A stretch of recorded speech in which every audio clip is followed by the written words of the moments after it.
Yo, YouTube. Hey. Guess what, man? Brand new Patrick CC on the block. Brand new Patrick CC on the block, man. Twitch won't exist in 7 years. The self-sabotage of the live stream empire. Yeah, chat, y'all know we on Twitch right now, man. Link in the description. You know, if you don't follow the Twitch, man, you just on YouTube, hop over to the Twitch, man. We over here all the time, man. All right, not 9 p.m. Eastern time. Let's tap in with it. Been on a steady decline for the past 2 years, and they have no idea how to fix it. They're potentially losing hundreds of millions of dollars per year, laying off hundreds of employees, banning some of... I can explain this. This is why. Because they're just they ban their top streamers. Twitch bans their top streamers, and then takes their money. Not gonna lie.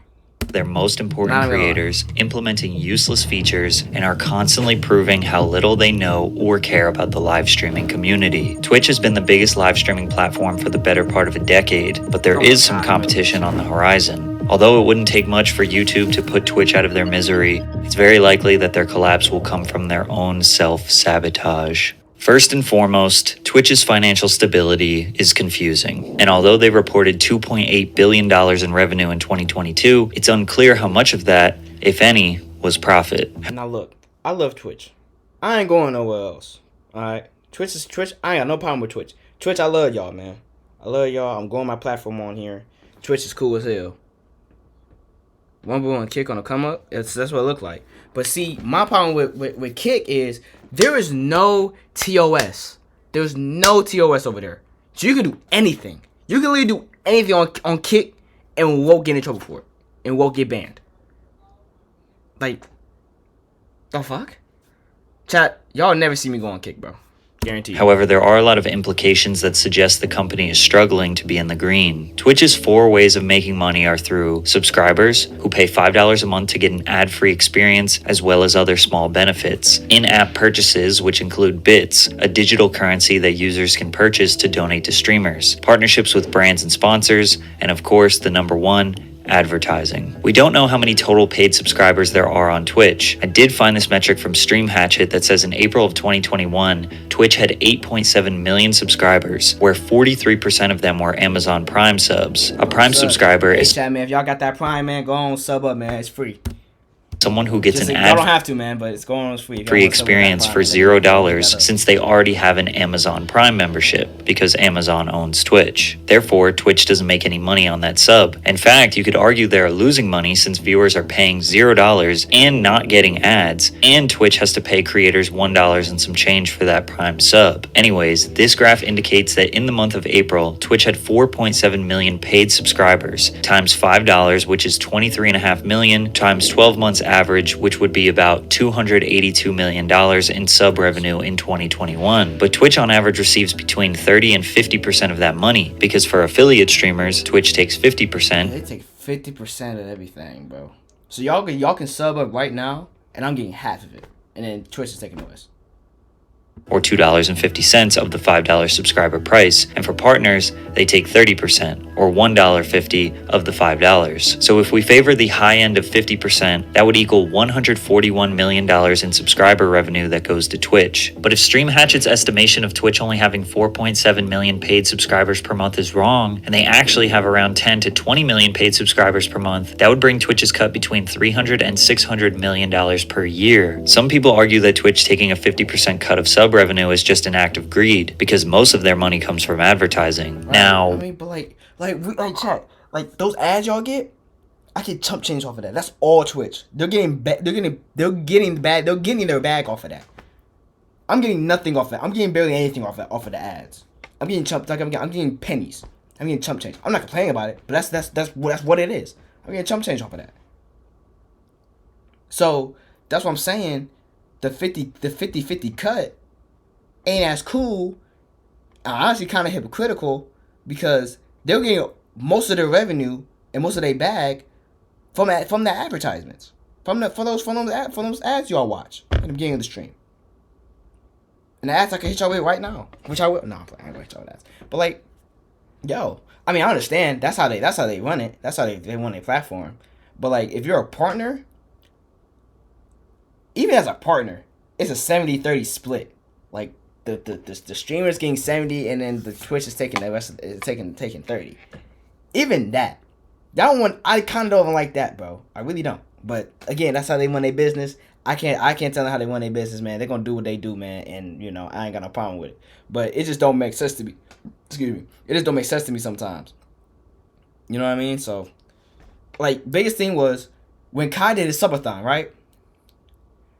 I saw a tweet. I saw like some article on it where Twitch made over $10 million on that shit or something like that, and Kai only got $2 million off of that.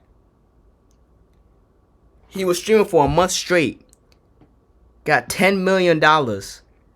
Twitch took 8.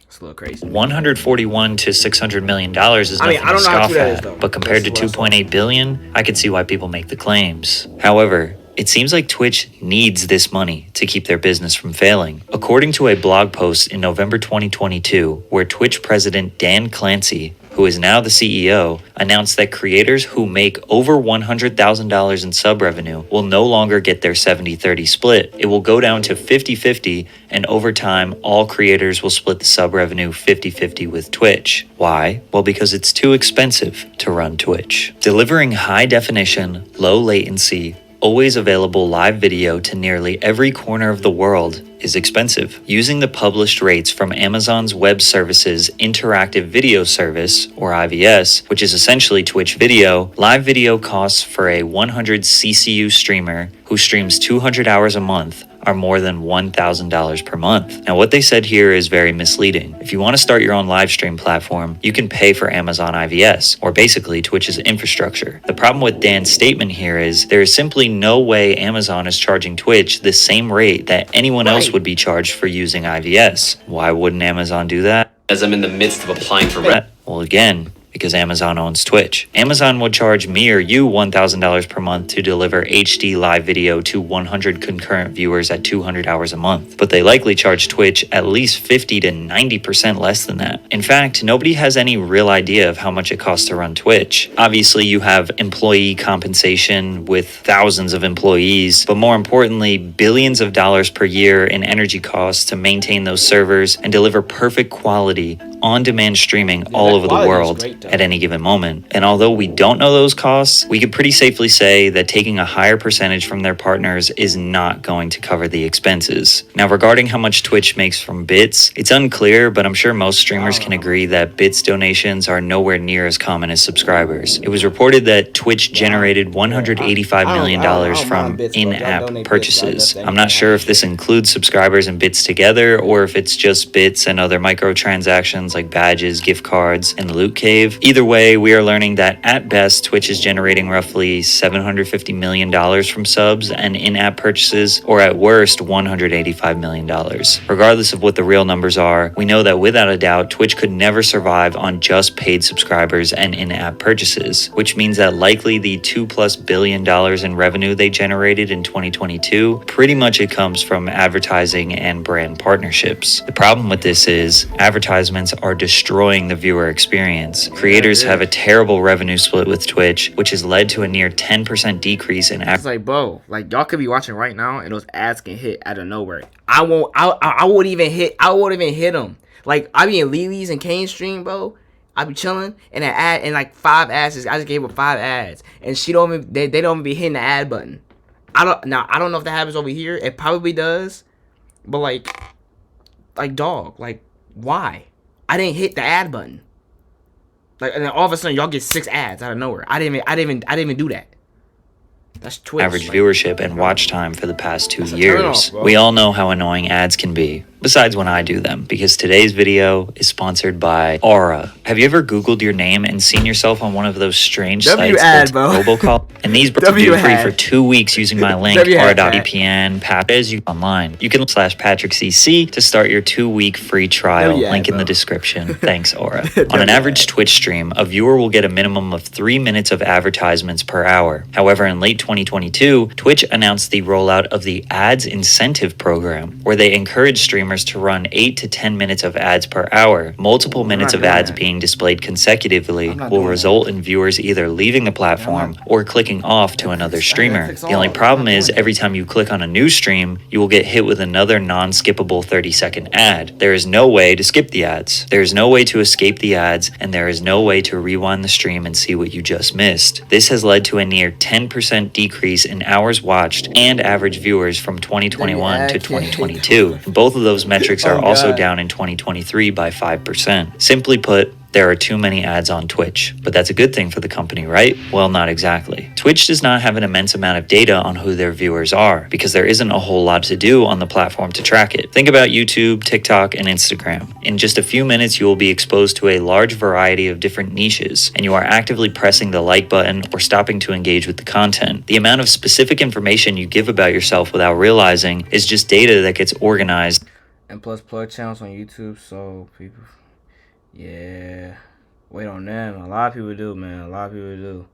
And like, it even like I mean, it happens when I watch Dante, because Dante has his backup channel, well, basically it's not his main channel. He posts everything he reacts to on live. He puts it on his channel.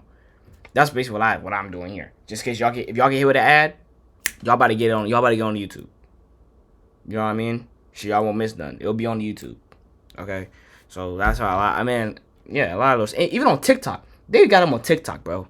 And used to sell targeted ads to you. Because of my Instagram habits, the app knows that I like men's streetwear and accessories, skateboarding, modern furniture, rap music, and golf. So they can send me ads related to those things. All Twitch knows about me is that I watch I'm Dante a lot and that he's my favorite streamer. So they could maybe guess what I might be interested in based on what they think I'm Dante's viewers like. And because of this, most advertisers don't feel comfortable using Twitch because they don't know if they are truly selling to their target audience. Are you drinking water? When you advertise on...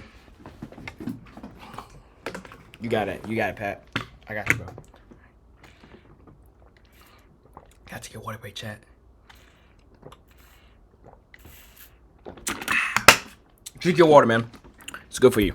On YouTube, a brand like Pampers can target as specific as 28-year-old married women that live in the eastern United States and are pregnant or just had their first child. And YouTube can run ads so that mostly viewers who fit in that category will see those ads. If Pampers went to Twitch with that target audience in mind, they would simply not know where to run the ads. The only thing that Twitch knows is that their audience is mostly men ages 13 to 35 who like video games. This eliminates a huge chunk of potential revenue because only a small amount of brands want to advertise to that audience. Energy drink brands, unhealthy snack brands, car brands, and other men's lifestyle brands love advertising on Twitch, which leads to interesting sponsorships like QT Cinderella baking a cake on a live stream, but with a Manscaped partnership that says "We save balls" on the screen. To make things worse for advertisers, every deal has to be a long conversation with the ad sales team at Twitch, back and forth emails, phone calls, contracts, a process that takes forever. But any brand or individual can simply go to YouTube, click start advertising, and run a campaign without ever talking to anyone. Twitch will never be a real competitor if they don't figure out a way to get more reliable data on their users and create a programmatic ad system so brands can sell to their audience without relying on communication with a Twitch employee. And because of their inability to produce substantial revenue, they hired internal leadership who would shift the focus away from creators and towards driving profits. The senior vice president of global creators, Constance Knight, created a new initiative: cut costs, cut costs, cut costs. Every decision over the course of her tenure was fully based on how it was going to increase company profits, which isn't necessarily her position since she is the head of global creators. Therefore, the needs of creators were constantly being ignored. In one specific example, Knight said that burnout was not a valid reason for creators to not meet contractual obligations. If you don't know, most of Twitch's top creators have contracts directly with the platform where they're being paid essentially a salary or hourly rate to stream exclusively on the platform. These contracts require them to stream anywhere from 70 to 100 hours per month, which is roughly 3 hours per day or 4 hours per day if you want the weekends off. But the VP was not letting creators use burnout, or basically them being unmotivated to stream,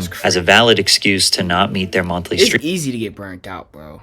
It's super easy to get burned out. Like, that goes without saying. It's super easy to get burned out on Twitch if you're by streaming, bro.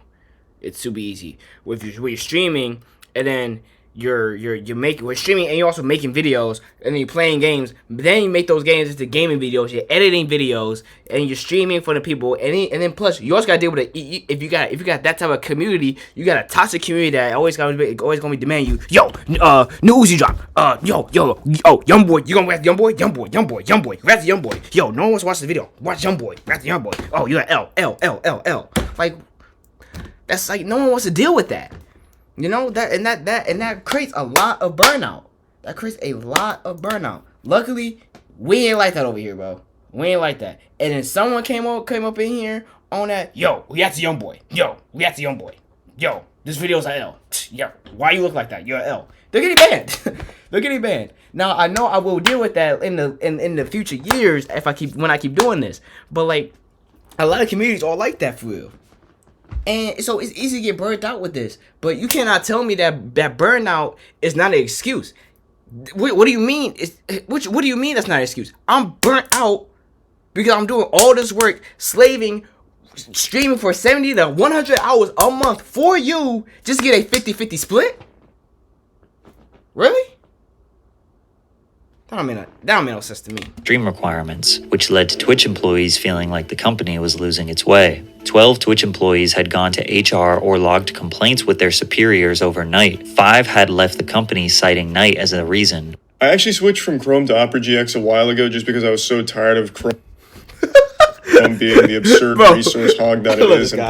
Now, some of you watching could never be convinced that sitting at a computer and playing video games could become a stressful or an annoying job in any way, shape, or form. But at the end of the day, it still is a job, and anyone can burn out from any job that they do every single day for years. Bro. Another previous Twitch employee took to YouTube to state how they feel about the company. Twitch doesn't care about creators.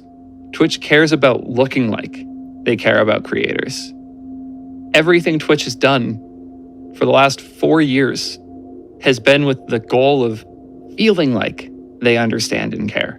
Although this could seem like an employee who is just upset about being fired, Twitch has shown time and time again that no matter how large of a creator you are, they will take you down, even at your highest moment. Kai Cenat. They banned Kai before his subathon. Like a day before his subathon, they banned Kai. They banned Kai at least 2 or 3 times after his subathon. I don't even know what he did. He didn't even do anything crazy. A creator who only just started streaming in February of 2021, dominated Twitch in all of 2022. He reached the very rare milestone of 100,000 subscribers, which made him the #1 most subscribed creator at that time. This prompted him to do a subathon, which was a 24/7, 28-day-long non-stop stream in February 2023 to try and break the record for earning the most subscribers on Twitch in a single month. That record was previously held by Ludwig at 283,000. Not only did Kai break it, he demolished it, peaking at 306,621 all-time subscribers. It was reported that he earned Twitch $10 million, while Kai only received a $2 million payout. See what I mean? That's what I'm talking about. That's exactly what I was talking about, bro. What sense does that make? Tell me what sense does that make, bro? I brought you $10 million. I streamed non-stop for a month straight. A month straight. 24/7 for a month straight. I did not end stream. I literally got over 300,000 subs. I was the most sub streamer on the platform. I brought you $10 million. And you tell me I'm only going to get 2? Like, look at that. Look at it says. Twitch makes 5 times more than Kai from his streams, even after the 50-50 split. What sense does that make, man? What sense does that make?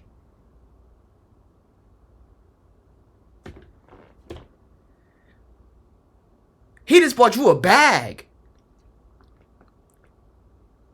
He bought y'all 10 million. And I was like, oh, thanks for 10 million, man. We gonna go give you 2. We gonna keep the rest. All right, go on back to streaming. Go on back to streaming. We gonna take 8. We gonna give you the rest. Go on back to streaming. Like what? At least give me 5, man. At least give me 5. If it's a 50-50 split, at least give me 5, man. At least. But at this point, you just lowballing me. That makes no sense, man. These numbers were false, and Kai did not appreciate the narrative. Twitch made $15 to $20 million on Kai Cenat, and Kai only brought about $2 million back to the. Bro, where y'all getting these numbers from? Where are these numbers coming from? Because now it's a narrative that I'm just a black man who's getting used for millions and millions of dollars. Kai breaking the sub record was huge news, covered by publications like the BBC and Bloomberg, and most of us would assume that Twitch would do anything to boost Kai up. After all, he made history on their platform. At the very least, they would try to use this amazing moment to show the world what wonderful opportunities there are for creators on Twitch. They could squeeze out more press with Kai and do campaigns to get more people or brands interested in live streaming. But no, instead, they sent him a $100 pair of... What the fuck he supposed to do with that, man? Tell me, what the fuck is he supposed to do with that? Those are high top Air Forces too. What the fuck am I supposed to do with that? Huh? Are you serious? Sneakers and banned him from their platform. Hey, banned him! It better be a contract in there. Oh! Congratulations, Kai, on your huge accomplishment. That's handwritten. I'm so proud of you, Laura, Anna, and all of your friends at Twitch.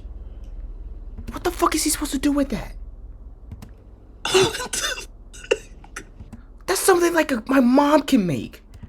Unfortunately, there was no contract in that package. Twitch did not see enough value in Kai to offer him a streaming contract. Or they are making a very strategic business move. Twitch is very top heavy, meaning the top creators are making all of the money. Only 5% of Twitch streamers made over $1,000 in 2021, and 50% of all of their revenue comes from 1% of their creators. Kai became a 1%er without getting an exclusive contract, which means Twitch is profiting immensely off him. It seems like they are not giving him a paid contract because they don't think he will leave. His largest audience and main financial vehicle is on Twitch, and if it was up to them, they wouldn't give streamers contracts to begin with. They want to get to a point where they aren't as reliant on the top 1% of creators. So if someone leaves the platform, they will be just fine. YouTube has 600 creators with over 10 million subscribers. If 20% of those people stopped creating, YouTube wouldn't be hurting financially. Eventually, those creators will be replaced. But Twitch 1%ers can't be replaced as quickly or as easily. Maybe Kai is a transitional point for Twitch as a company to see if they can keep 1% talent without paying them additional money. Just a few short weeks after they sent him the sneakers, Kai Cenat announced he was banned from the platform on April 17th. How could they possibly ban the #1 creator on the site? Nobody knew the reason why, but it prompted support from people like Kyrie Irving and Nicki Minaj. We later found out that Twitch told Kai it was from a GTA clip where he promoted simulated sexual activity. This was the clip. Come on up. 5, 4, 3, 2. Oh my God! My boss! My boss! He pretended like he was receiving services from a fake woman in a video game. Meanwhile, there's a ton... Don't get me started on this, bro. Do not get me started on this, bro. That's every time, man. That's what I be saying, man. Every time someone get banned for for that dumb shit, you got a whole section on your platform for this. For this right here. For all this up here, man. All this. You got a platform for all this. I don't even know if I'm pointing at the right direction. Am I pointing in the right direction? I know I'm not. You got a platform for all this. You got all this right here. All around me.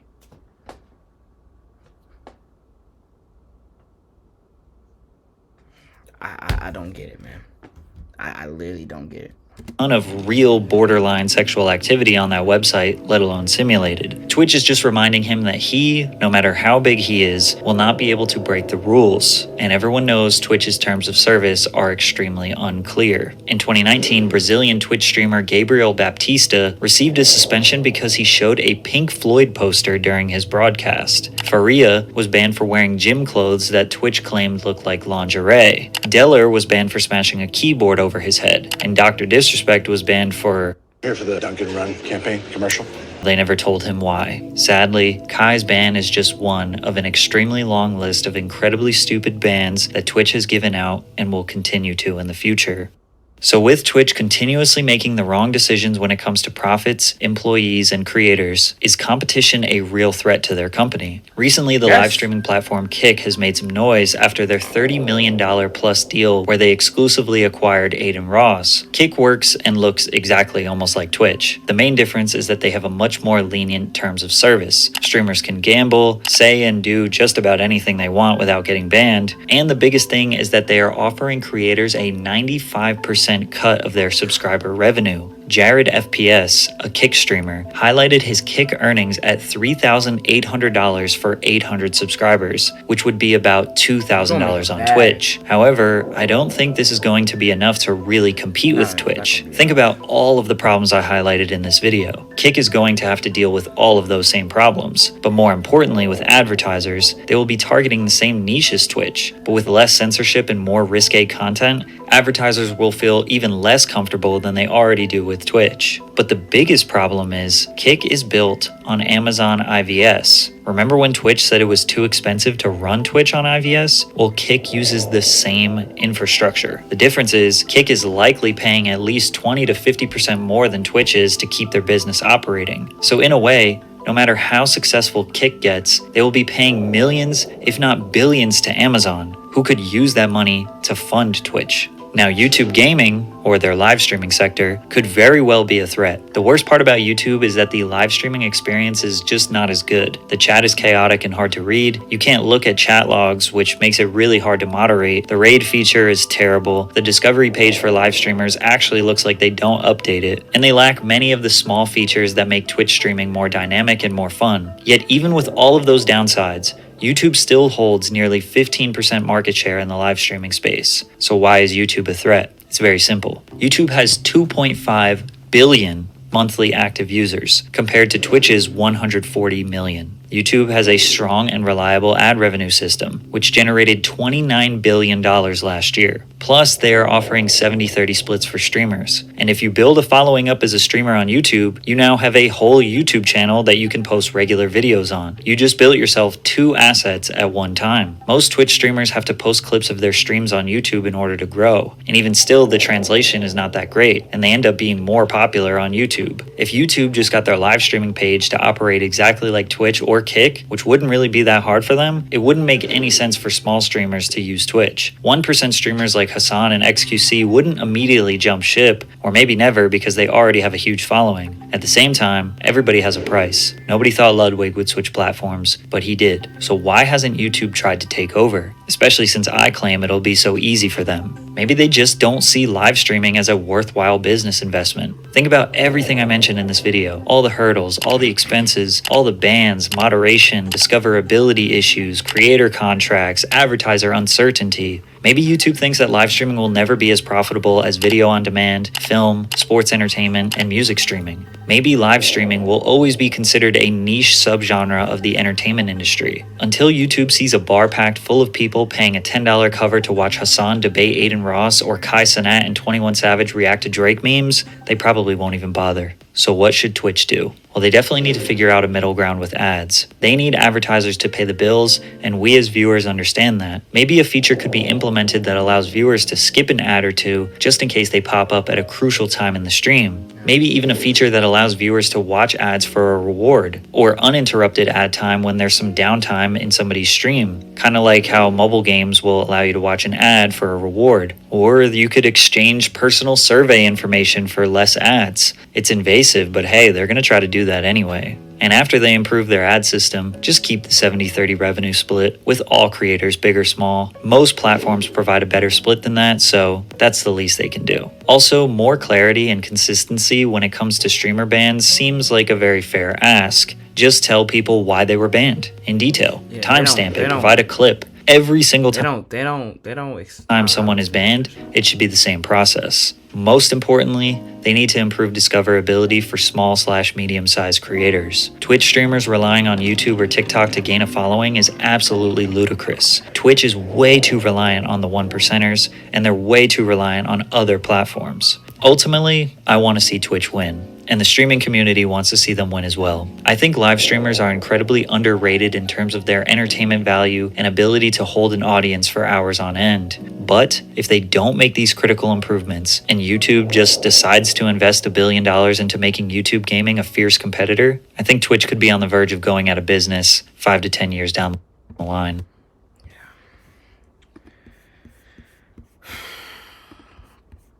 Look, man. That's my thing, bro. It's the motherfucking what did he say? It's the relying on, like, you're telling me, what the fuck? You telling me I have to rely on TikTok and YouTube and Twitter to gain a following. I shouldn't have to do that. I really shouldn't. But that's what I have to do. I have to post more TikToks. I've been lucky been posting more TikToks this month than ever.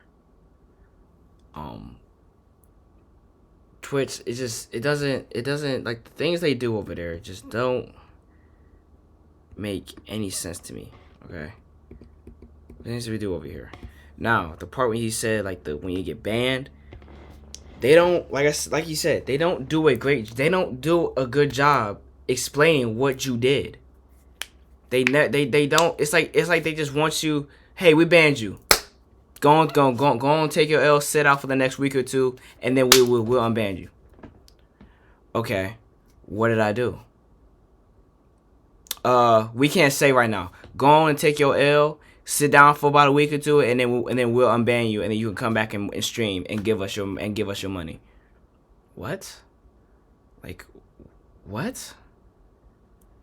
Like, if you gonna ban me, send me the clip of what I did. Okay, explain to me, like he said, in detail on what I did wrong, why it's a TOS, and how I can avoid this. And then ban me, fine.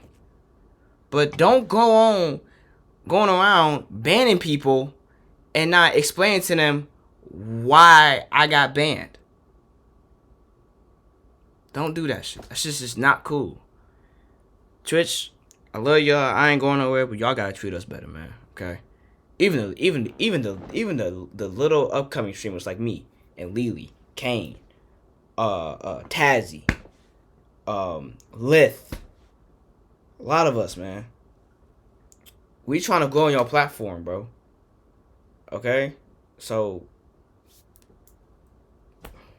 don't like going on Twitch is literally so difficult.